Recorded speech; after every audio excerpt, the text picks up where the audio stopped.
जंग के बीच यूरोप से आज की सबसे बड़ी खबर ये कि ग्राउंड जीरो से नव भारत की एक्सक्लूसिव खबर सामने आई है। जंग के बीच यूक्रेन को लगा एक और बड़ा झटका। जर्मनी ने तुरंत मदद देने से अपने हाथ खड़े कर दिए हैं। कल हमने आपको बताया था कि फ्रांस ने वेपन सप्लाई से इनकार कर दिया था और देखिए अब मुसीबत यहां पर यूक्रेन के लिए ये बढ़ रही है कि जर्मनी ये कह रहा है कि वो तुरंत मदद नहीं कर सकता है यूक्रेन की, यानी कि यूक्रेन के लिए एक बहुत बड़ा झटका ये है। जिस तरीके से तमाम देश अब अपने हाथ पीछे खींच रहे हैं, ये वो देश हैं जो अभी तक यूक्रेन को मदद मुहैया करवा रहे थे।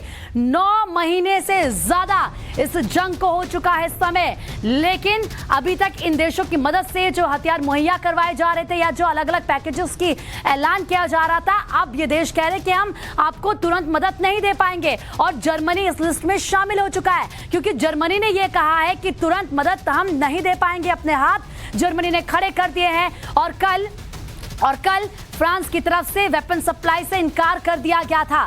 तो देखिए पोलैंड ने भी ये कहा था कि जो शरणार्थी हैं अब उनको $9 देने होंगे, उनको $9 चुकाने होंगे। और अब ये एक बहुत बड़ी खबर, एक बहुत बड़ा झटका ये यूक्रेन के लिए। तो देखिए किस तरीके से लगातार जो खबरें आ रही है। सबसे पहले टाइम्स साउंड ऑफ भारत आप तक पहुंचा रहा है और इस वक्त मेरे सहयोगी विद्यानाथ झा वॉरजोन से लाइव और एक्सक्लूसिव कवरेज के साथ मेरे साथ जुड़ चुके हैं। विद्या, सबसे पहले बताएं कि वहां पर टेम्परेचर कैसा है, क्योंकि लगातार टेम्परेचर गिर रहा है। आप कैसा वहां पर महसूस कर रहे हैं और जो खबरें सामने आ रही है, पहले पोलैंड ने कहा कि आपको इसके लिए कीमत चुकानी होगी शरणार्थियों के लिए, और देखिए कल ही फ्रांस ने कहा कि हम आपको वेपन्स नहीं दे पाएंगे। अब जर्मनी ने भी हाथ खींच ले। कितना बड़ा झटका है यूक्रेन के लिए।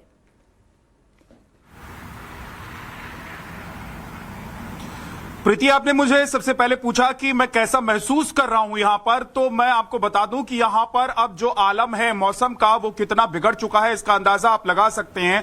आप देख रही होंगी कि इस वक्त हमारे कैमरे के लेंस पर भी जो बर्फ की जो परत है वो जमने लग गई है और मेरे ऊपर भी आप देखेंगी कि किस तरीके से जो यहां बर्फबारी हो रही है उसकी मार पड़ रही है। ठंड से ठिठुर रहा है पूरा यूरोप, लेकिन यूक्रेन जो है वो बारूद से जल रहा है। तो एक दो नहीं, चौतरफा वार जो है इस वक्त यूक्रेन पर है और चारों तरफ से यूक्रेन घिरा हुआ नजर आ रहा है। एक तो सबसे पहले मैं कुछ तस्वीरें आपको दिखाना चाहता हूं कि कैसे यहां पर बर्फ की सफेद चादर पड़ गई है और बर्फबारी लगातार यहां पर हो रही है। और इस मौसम में यूक्रेन के आम लोगों के लिए भी जीना काफी मुश्किल हो गया है, क्योंकि जिस देश में सोचिए 24 घंटे बिजली रहती थी, उस देश में सिर्फ 2 से 4 घंटे बिजली लोगों को मुहैया हो पा रही है। ऐसे में मौसम ये कह रहा है कि अपने घर में रहो, लेकिन घर में रहना भी अब लोगों के लिए मुमकिन नहीं हो पा रहा है, क्योंकि बिजली सप्लाई नहीं होने की वजह से उनके घर में जो वार्मिंग सिस्टम है, यानी कि उनके घर में जो घर को गर्म करने वाला पूरा जो एक सिस्टम होता है यहां पर हर किसी के घर में, वो फेल हो चुका है। लोग अपने घर में ठिठुर रहे हैं। हड्डी जमा देने वाली, यहां पर खून जमा देने वाली ठंड पड़ रही है। दूसरी बड़ी बात कि अब देखिए किस तरीके से जो सहयोगी देश हैं वो भी धीरे धीरे अपना हाथ पीछे खींच रहे हैं। पहले फ्रांस ने कहा कि भाई हम आपको वेपन्स नहीं दे सकते, हथियार गोला बारूद नहीं दे सकते। उसके बाद अब जर्मनी की तरफ से कहा गया है कि हमारे पास इतना स्टॉक नहीं है कि हम आपको और हथियार गोला बारूद सप्लाई कर सकें। इस साथ ही जो आसपास के जो देश हैं यूक्रेन के, पोलैंड है, हंगरी है, रोमानिया है, ये तमाम देश अभी तक खुलकर सपोर्ट कर रहे थे, सहयोग कर रहे थे, लेकिन इन देशों ने भी धीरे धीरे अब अपने हाथ खींचने शुरू कर दिए हैं। और वो खबर सबसे पहले टाइम्स नाउ भारत पर हमने अपने दर्शकों को बताई कि किस तरीके से पोलैंड ने कहा है कि अब आपको चार्ज पे करना होगा अगर आपके नागरिक यहां पर रह रहे हैं। 1-2 नहीं, लाखों की संख्या है इनकी। 1.5 करोड़ लोग माइग्रेट कर चुके हैं यूक्रेन से। दूसरी तरफ देखिए 1 करोड़ लोग और यूक्रेन छोड़ने की तैयारी में हैं। ऐसे में आने वाले वक्त में सबसे ज्यादा जो मुश्किलात बढ़ने वाले हैं वो जेलेंस्की के बढ़ने वाले हैं। उन्हें एक कॉमेडी हीरो की तरह यूक्रेन में लोग देखते थे, उसके बाद उन्हें राष्ट्रपति के पद पर बिठाया और उनका जो जो हिरोशिमा है वो अभी तक दिखाई दे रहा है, क्योंकि वो रूस से टकरा रहे हैं। लेकिन कहते हैं ना कि काठ की हांडी जो है वो बार बार नहीं चढ़ती है।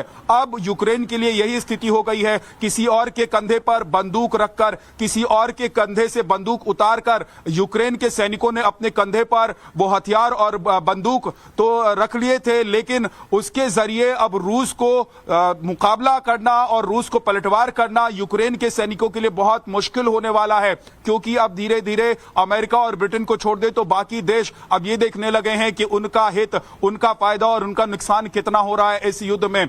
1 साल के करीब का वक्त, सोचिए 10 महीने का वक्त बीतता जा रहा है और ऐसे में अभी तक कोई समाधान नजर नहीं आ रहा है। जेलेंस्की को बार बार पुतिन की तरफ से पिछले कुछ महीनों में हमने देखा कि इशारा हुआ कि बातचीत कीजिए, लेकिन जेलेंस्की डटे हुए थे, अड़े हुए थे। उनका कहना था कि अगर वो बातचीत करेंगे तो मॉस्को के सामने उनका सरेंडर हो जाएगा और वो सरेंडर नहीं कर सकते हैं, और इसके पीछे अमेरिका खड़ा था।